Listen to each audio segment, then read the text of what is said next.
আমি তোমাদের ভাষা বিজ্ঞানের শেষ বা দ্বিতীয় অংশটা আমি পড়াচ্ছি। আগের দিন আমরা জেনেছিলাম ভাষা কাকে বলে, ভাষা বিজ্ঞানের বিভিন্ন আলোচনার ধারা। আজকে আমরা দেখব ভাষা বিজ্ঞানের বিভিন্ন শাখা ও তাদের মধ্যে সম্পর্ক। এই তালিকাটা ভালো করে লক্ষ্য করবে। ভাষার অভ্যন্তরীণ গঠন ও ভাষার সঙ্গে অন্যান্য সংলগ্ন মানব জীবনে নানাদিক আলোচনা করতে গিয়ে ভাষা বিজ্ঞানের গবেষকগণ ভাষা বিজ্ঞানকে দুটি ভাগে ভাগ করেছেন। ভাষা বিজ্ঞানকে কি ভাগে ভাগ করছে? প্রধান ভাষা বিজ্ঞান, ফলিত ভাষা বিজ্ঞান। প্রধান ভাষা বিজ্ঞানের অন্তর্গত হচ্ছে ভাষার কেন্দ্রীয় চরিত্র, বিন্যাস বা গঠন প্রণালী, যা 5টি শাখায় আলোচনা করা হয়। কি শাখা? ধ্বনি বিজ্ঞান, ধ্বনিতত্ত্ব, রূপতত্ত্ব, বাক্যতত্ত্ব, শব্দার্থ তত্ত্ব। ধ্বনি বিজ্ঞান ধ্বনি কাকে বলে, ধ্বনির বিভিন্ন দিক। ধ্বনিতত্ত্ব ধ্বনির বিভিন্ন পর্যায়গুলো আলোচনা করছে। রূপতত্ত্ব হচ্ছে পদ প্রকরণ। বাক্যতত্ত্ব বাক্যের গঠন। শব্দার্থ তত্ত্ব শব্দের বিভিন্ন অর্থ, জোড়কলম শব্দ ইত্যাদি এই পর্যায়ে আলোচনা করা হয়, যেগুলো আমরা প্রত্যেকটি পর্যায়ে ধাপে ধাপে আলোচনা করব পরে। এরপরে রয়েছে ফলিত ভাষা বিজ্ঞান। ফলিত মানে যেটা আমরা প্রয়োগ করি, আমরা সমাজে থাকতে গেলে যে ভাষার প্রয়োজন হয়। যেমন বিদ্যাচর্চার বিভিন্ন শাখার সঙ্গে মানব ভাষার সম্পর্ক এখানে আলোচিত হয়। সমাজ ভাষা বিজ্ঞান, সমাজের সঙ্গে ভাষার কি সম্পর্ক। মনোভাষা বিজ্ঞান, মনের সঙ্গে ভাষার কি সম্পর্ক। স্নায়ু ভাষা বিজ্ঞান, ভাষা তৈরি করতে বা ভাষা প্রয়োগ করতে আমাদের মস্তিষ্কের কোন কোন অংশ কাজে লাগে। নৃভাষা বিজ্ঞান, পৃথিবীর আদিমতম ভাষাগুলি কি ছিল, কেমন ছিল। শৈলী বিজ্ঞান, যেটা খুবই ইম্পর্ট্যান্ট, লেখকের লেখার স্টাইল, প্রত্যেকটি লেখকের লেখার যে আলাদা আলাদা ভাগ সেগুলো এখানে আলোচনা করা হয়। অভিধান বিজ্ঞান হচ্ছে ডিকশনারি যেটাকে আমরা বলি, সেই ধারাটাই এখানে আলোচনা করা হয়। প্রথমে আমরা দেখব সমাজ ভাষা বিজ্ঞান। এখানে দেখো ডান দিকে আমি লিখেছি ভাষা প্লাস সমাজের পারস্পরিক সম্পর্ক।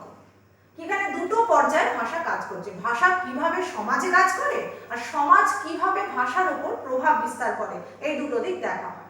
এই সমাজ ভাষা বিজ্ঞানকে ভাষা বিজ্ঞানীরা 3টি ধাপে ভাগ করছেন। বর্ণনাত্মক, যেখানে ভাষা বৈচিত্র্য, ভাষার চরিত্র নির্ভর করে বক্তা শ্রোতা উপলক্ষের উপরে। এই জায়গাটা তোমাদের বইতেও খুব ভালো করে দেওয়া আছে। ভাষার চরিত্র নির্ভর করে বক্তা। বক্তা মানে সমাজের কোন শ্রেণীর বক্তা, নারী না পুরুষ। নারীর বক্তব্য একরকম, ভাষা একরকম, পুরুষের ভাষা একরকম। সে কোন শ্রেণী, নিচু শ্রেণীর মানুষের ভাষা একরকম, সমাজের ওপরতলার মানুষের ভাষা একরকম। শ্রোতা পুরুষ না নারী, বা গুরুজন যদি হয় তাহলে দেখবে আমরা আমি, আপনি, তুমি এইভাবে কথা বলি। ছোট যদি হয় তাকে তুই ইত্যাদি কথা বলি। উপলক্ষের ওপর, ভাষাটা কোথায় আমি ব্যবহার করছি, স্কুলের ভাষা যে প্রয়োগ করছি, আমি তোমাদের যে পড়াচ্ছি সেই ভাষা মান্য বাংলা ভাষা, আমি বাড়িতে নিশ্চয়ই সেই ভাষায় কথা বলি না। বা আইনের ভাষা, এই ভাষাগুলো খবর কাগজের ভাষা, প্রত্যেকটি ভাষা, সমালোচনার ভাষা আলাদা আলাদা। এছাড়া এখানে রয়েছে কোড এবং কোড বদল, যেগুলি আমি পরে আলোচনা করছি। এরপরে রয়েছে পরিবর্তন। পরিবর্তন মানে ইতিহাসের দিক থেকে ভাষার উদ্ভব বিবর্তন দেখে, যেরকমটি আমরা দেখেছিলাম তুলনামূলক ভাষা বিজ্ঞান বা ঐতিহাসিক ভাষা বিজ্ঞান। এরপরে দেখো প্রয়োগমূলক, মাতৃভাষা শেখানোর পদ্ধতি, অন্য ভাষা শেখার পদ্ধতি, অনুবাদ নীতি, লিপি প্রণালীর উদ্ভাবন, বানান সংস্কার, পরিমার্জনা ও সংশোধন, রাষ্ট্রভাষা, সংযোগের ভাষা, এই সমস্ত দিক এখানে আলোচনা করা হয়। প্রয়োগ মানে বুঝতেই পারছো ভাষাটা কোথায় কোথায় আমি অ্যাপ্লাই করছি। এর পরের অংশ আমি পড়াচ্ছি, একটু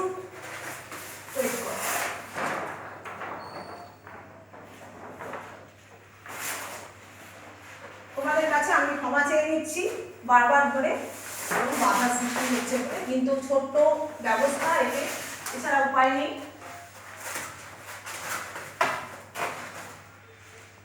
এরপরে দেখো মনোভাষা বিজ্ঞান, ভাষা ও মনের সম্পর্ক। আমি প্রত্যেকটি পয়েন্ট আউট করেছি, তোমরা তোমাদের যে তালিকাটি পাঠিয়ে দিয়েছি সেটাও ভালো করে দেখবে।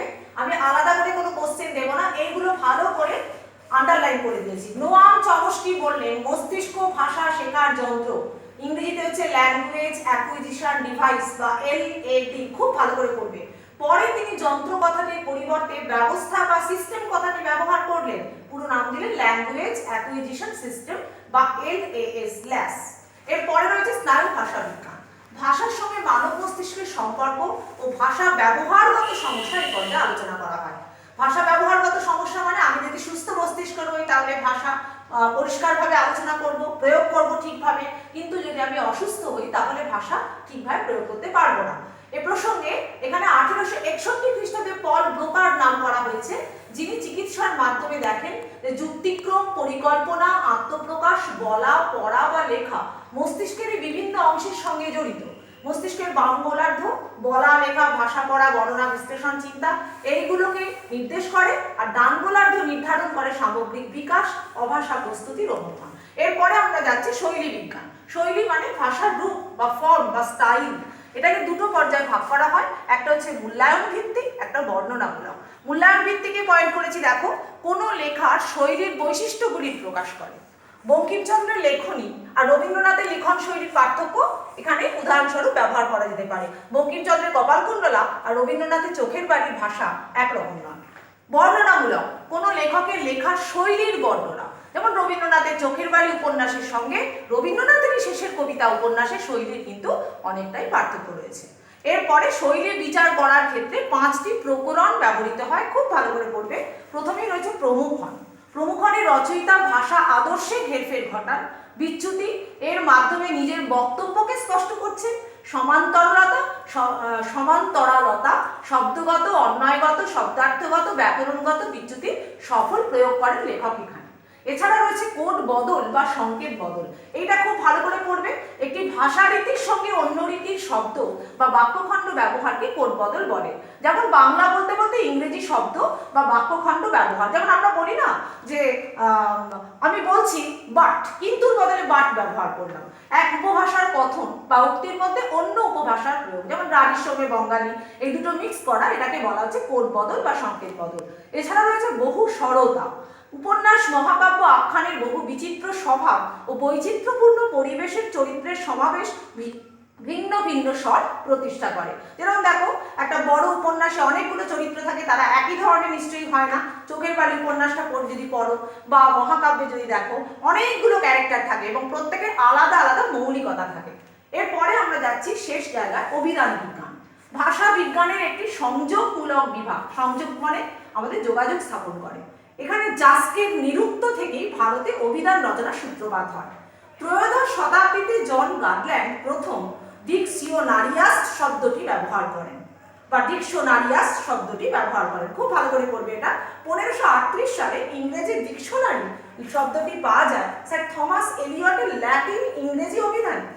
আদর্শ অভিধানে প্রতিটি শব্দের 3টে স্তর থাকবে। শব্দের গঠনগত স্তর, অন্বয়গত স্তর, বাগার্থগত স্তর।